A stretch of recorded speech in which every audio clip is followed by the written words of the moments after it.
Hello guys, welcome to videologyulagam. So இந்த video நம்ம என்ன பார்க்க போறோம்னா Amazon பேசிஸோட மானிட்டர் ஸ்டாண்ட் அந்த ஃபுல் செட்டப் தான் இந்த வீடியோவில் பார்க்க போகிறோம். ஸோ வாங்க வீடியோக்குள்ளே போகலாம். ஃபஸ்ட்டு நம்ம பாக்ஸில் என்னென்ன இருக்குன்னு சொல்லி பார்ப்போம். ஃபஸ்ட்டு வந்து இன்ஸ்ட்ரக்ஷன் மேனுவல் கொடுத்துருக்காங்க. ஸோ என்னென்ன ஸ்டெப்ஸு ஃபாலோ பண்ணணும் அப்படின்னு சொல்லிட்டு பிக்சர் வைஸ் கொடுத்துருக்காங்க. ஸோ அதனால் உங்களுக்கு ஈஸியாக இருக்கும் நீங்கள் வந்து செட் பண்ணுறதுக்கு. இந்த கனெக்டிங் ராட் வந்து பார்த்திங்கன்னா நம்மளை வந்து அந்த மானிட்டருக்கும் அந்த ஸ்டாண்டுக்குமே கனெக்ட் பண்ணக்கூடிய அந்த ராட். இது வந்து ரொம்ப ஒரு சாலிடாக தான் இருக்குது. ஒரு மேபி ஸ்டீல் தான் யூஸ் பண்ணியிருப்பாங்கன்னு நினைக்கிறேன் எனக்கு தெரிஞ்சு. ஸோ நல்லா ப்ரீமியம் லுக் கொடுக்குது. அந்த ஒரு பிடிக்கும் போது நல்லா ஒரு ஸ்டடியாக இருக்குது. நெக்ஸ்ட்டு வந்து இந்த கிளாம்ப் வந்து பார்த்திங்கன்னா நம்ம வந்து அந்த டேபிளில் வந்து கனெக்ட் பண்ணும்போது யூஸ் ஆகும். ஸோ அதுவும் எடுத்து வச்சுப்போம். அப்புறம் வந்து செட் ஆஃப் ஸ்க்ரூஸ், வாஷர்ஸ், அப்புறம் அலைன் கீலாம் கொடுத்துருக்காங்க. ஸோ நம்ம அந்த மேனுவலில் பார்த்து யூஸ் பண்ணுறதுக்காக ABCDEFG வரைக்கும் கொடுத்துருக்காங்க. ஸோ ஈஸியாக இருக்கும் எந்த ஸ்க்ரூ அப்படின்னு சொல்லிட்டு யூஸ் பண்ணுறதுக்கு. அப்புறம் வந்து இந்த கனெக்டிங் ராடு வந்து எடுத்துப்போம். இது வந்து நம்ம மானிட்டரும் அந்த கனெக்டிங் ராடுக்கும் வந்து பார்த்திங்கன்னா கனெக்ட் பண்ணக்கூடிய அந்த ஒரு இது தான். நெக்ஸ்ட் வந்து இந்த கிளாம்ப் எடுத்துப்போம். இந்த கிளாம்ப் வந்து பார்த்திங்கன்னா நம்ம அந்த ஏற்கனவே நான் இன்னொரு பிளாக் கலர் கிளாம்ப் சொன்னால, ஸோ இது வந்து அட்ஜஸ்ட்மெண்ட்டுக்காக யூஸ் பண்ண முடியும். ஸோ இப்போ நம்ம டேபிளில் வச்சுட்டு எவ்வளோ தூரமோ அப்படின்னு சொல்லி அட்ஜஸ்ட் பண்ணுறதுக்காக யூஸ் பண்ணுறதுக்கு. செப்பரேட்டாக ஒன்று வந்து கொடுத்துருக்காங்க. இதில் ஒரு அலைன் கீ ஒரே ஒரு ஸ்க்ரூ மட்டும் கொடுத்துருக்காங்க. அது ஒரு டிஃப்ரெண்ட்டாக இருக்குது. அந்த ஸ்க்ரூ இருக்கிறதுலே ரொம்ப சின்ன சைஸாக இருக்குது. ஸோ அந்த செட் ஆஃப் ஸ்க்ரூஸை வந்து நம்ம எடுத்துப்போம். So ABCD starting from ABCDEFG H வரைக்கும் கொடுத்துருக்காங்க.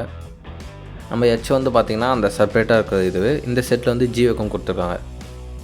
ஃபஸ்ட்டு நம்ம அந்த மேனுவலில் மென்ஷன் பண்ணியிருக்கோமே ஒரு அலைன் கீயை வந்து எடுத்துப்போம். அப்புறம் இந்த C செக்ஷனில் இருக்க ஸ்க்ரூஸை வந்து எடுத்துப்போம். 3 ஸ்க்ரூஸ் வந்து கொடுத்துருக்காங்க. ஸோ அதை வந்து நம்ம கையில் எடுத்துகிட்டு நம்ம வந்து கனெக்ட் பண்ணலாம். ஸோ இப்போ இந்த கனெக்டிங் ராட்டில் வந்து பார்த்திங்கன்னா கரெக்டாக அந்த 3 ஸ்க்ரூஸ் வந்து இருக்குது, ஹோல்ஸ் வந்து. ஸோ அந்த இடத்துல நம்ம கரெக்டாக அந்த 3 ஸ்க்ரூஸுமே போட்டு வந்து நம்ம வந்து டைட் பண்ணிக்கலாம்.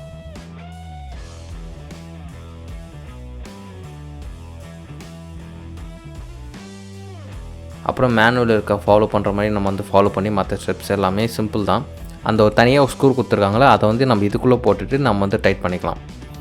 ஸோ அதை வந்து நம்ம இந்த இடத்துல அலைன் கீ போட்டு டைட் பண்ணுறோன்னா இந்த ராடு வந்து கனெக்ட் ஆகிடுச்சு. அப்புறம் வந்து அந்த ஏற்கனவே இருந்த எக்ஸ்டென்ஷன்ஸை வந்து நம்ம அப்படியே உள்ளே மாட்டிட்டு நம்ம வந்து செட் பண்ணிக்கலாம்.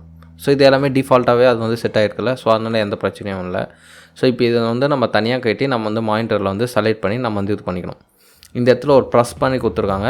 அதை கரெக்டாக நம்ம ப்ரெஸ் பண்ணி நம்ம 2 ஹேண்ட் வச்சு யூஸ் பண்ணால் நம்ம ஈஸியாக வந்து எடுத்துடலாம். ஓகே, இப்படி வந்து பார்த்திங்கன்னா இப்படி வந்து ஈஸியாக பிளேட் வந்து எடுத்தாச்சு. ஸோ இந்த பிளேட்டை தான் நம்ம வந்து அந்த மானிட்டருக்கு பேக் சைடில் அந்த 4 ஹோல்ஸ் இருக்குது பார்த்திங்களா, அந்த இடத்துல நம்ம வந்து செலக்ட் பண்ண போகிறோம், கனெக்ட் பண்ண போகிறோம். இப்போ வந்து பார்த்திங்கன்னா அந்த ABயில் வந்து பார்த்திங்கன்னா இந்த மாதிரி ஸ்க்ரூஸ் வந்து கொடுத்துருக்காங்க. டோட்டலாக 8 ஸ்க்ரூஸ் கொடுத்துருக்காங்க.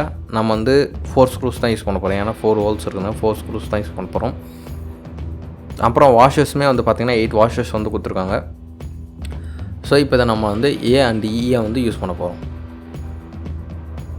ஏன்னா மற்ற ஸ்டெப்லாம் நான் வந்து ஏன் ஸ்கிப் பண்ணேன்னா அது பேசிக் ஸ்டெப் தான். ஸோ நீங்கள் அதை மேனுவல் யூஸ் பண்ணி நீங்கள் வந்து ஃபாலோ பண்ணிக்கலாம். ஸோ அப்புறம் Gயில் வந்து பார்த்திங்கன்னா அந்த அலைன் கீழே வந்து அந்த ஸ்டார் ஸ்க்ரூ ட்ரைவர் வந்து கொடுத்துருக்காங்க. அது வந்து அந்த யூஸ் பண்ணி நம்ம வந்து ஈஸியாக வந்து டைட் பண்ணிக்கலாம். ஸோ இப்போ வந்து பார்த்திங்கன்னா நம்ம வந்து எல்லாத்துலேயுமே இந்த மாதிரி வாஷர் போட்டு பிளேட் வச்சுட்டு அப்புறம் ஸ்க்ரூ வந்து மாட்டிடணும். ஸோ இதேமாதிரி 4 ஹோல்ஸ்லேயும் நம்ம வந்து பார்த்திங்கன்னா இதே மாதிரி தான் நம்ம வந்து ஃபாலோ பண்ணணும். ஏன்னா இப்போ நான் வந்து உங்களுக்கு டெமோ காமிச்சிருக்கேன். ஸோ எந்த மாதிரி இது பண்ணுறோன்னு சொல்லிட்டு. ஏன்னா ஒவ்வொரு இதுலேயுமே வந்து நம்ம வந்து பேலன்ஸ் பண்ணி கரெக்டாக வந்து இது பண்ணிக்கணும், செட் பண்ணிக்கணும். எப்படி உங்களுக்கு வசதி அதுக்கேற்ற மாதிரி. இப்போ நம்ம வந்து பார்த்திங்கன்னா 4 சைடுமே நம்ம வாஷரோடு போட்டு கனெக்ட் பண்ணியாச்சு. இந்த மானிட்டரில் வந்து பார்த்திங்கன்னா டியூவல் HDMI சப்போர்ட் இருக்குது. ஸோ அதனால் நான் ஒன்று வந்து CPU இன்னாகவும் இன்னொன்று வந்து லேப்டாப்லேருந்து அவுட் எடுத்து நான் வந்து மானிட்டர் கொடுத்துருக்கேன். ஸோ அதனால் நம்மளுக்கு வந்து 2 சைடுமே வந்து சப்போர்ட் ஆகும். நம்ம ஈஸியாக வந்து மானிட்டர் வந்து ஸ்விட்ச் பண்ணிக்கலாம். இந்த ஸ்டாண்டை பொறுத்த வரைக்கும் நம்ம வந்து ஹைட் அட்ஜஸ்ட் பண்ணும்போது நம்ம ஒரு தடவையும் நம்ம போய் அந்த ஸ்க்ரூ லூஸ் பண்ணிட்டு அந்த கிளாம்பை ரிலீஸ் பண்ணி மேலே கீழே அட்ஜஸ்ட் பண்ணுற மாதிரி இருக்குது. ஏன்னா நம்ம வெறும் கை வச்சுமே யூஸ் பண்ணி நம்ம வந்து சேஞ்ச் பண்ண முடியாது இதை பொறுத்த வரைக்கும். ஸோ அதுதான் இதில் வந்து ஒரு லிட்டில் பிட் டிஸ்அட்வான்டேஜ். நம்ம வந்து டில்ட் பண்ணுறதுலாம் ஈஸியாக ரொட்டேட் பண்ணலாம். நம்ம மானிட்டரை பிடிச்சிட்டு லைட்டாக வந்து கொஞ்சம் லெஃப்ட் சைடு கொஞ்சம் அலைன் பண்ணுற மாதிரி மாற்றி நம்ம இது பண்ணும்போது எந்த இது தேவையோ அதுக்கேற்ற மாதிரி நம்ம வந்து அட்ஜஸ்ட் பண்ணிக்கலாம், விச் இஸ் சூப்பர் கூல். அப்புறம் வந்து முக்கியமாக வந்து இந்த மானிட்டர் ஸ்டாண்டில் கீழே அந்த கிளாம்ப் இருக்குல்ல, நான் சொன்னால அந்த கிளாம்ப் வந்து நல்லா டைட்டாக இருக்கணும். ஏன்னா அது லூஸ் ஆகிடுச்சுன்னா மானிட்டர் வெயிட்டுக்கு இது கொஞ்சம் தள்ளி இருக்கிறதுனால கீழே விழுறதுக்கான வாய்ப்பும் நிறைய இருக்குது. இப்போ இதுக்கு வந்து மானிட்டருக்கு அடியில் தான் அந்த இது இருக்குது. ஸோ அதுக்கேற்ற மாதிரி நீங்கள் வந்து அட்ஜஸ்ட் பண்ணி நீங்கள் வந்து இது பண்ணிக்கலாம்.